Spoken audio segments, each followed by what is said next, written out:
In this video, I'm going to teach you how to update AutoCAD 2025. It's a very easy process, so make sure to follow along. In this video, I'm going to showcase how you can properly check for updates for AutoCAD 2025. I'm going to showcase how to check, download, and install them. All of these updates add a lot of features and they improve the performance and fix bugs related to AutoCAD.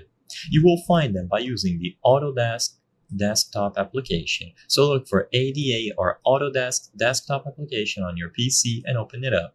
This is where you can manage all of your Autodesk services.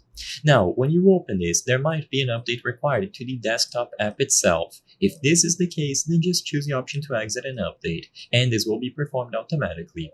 Once you update the Autodesk desktop application itself, if you go over to the downloads icon at the left, so this square with a downwards facing arrow, you will find the latest releases for AutoCAD. You can also click on the AutoCAD icon itself and you will see everything related to it.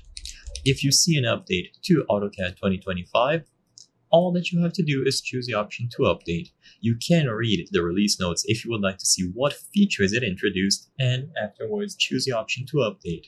This will download the update and install it for you. Keep in mind that not all updates are going to be mandatory.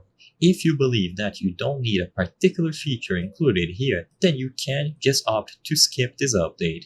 But if you always want to be up to date, receiving the latest features and upgrades to AutoCAD regardless of the version, it is recommended to always check the Autodesk application and update accordingly. They will always be listed here, and all that you have to do is open the desktop application and it will check for you automatically. If nothing pops up, then that means that there is no pending update.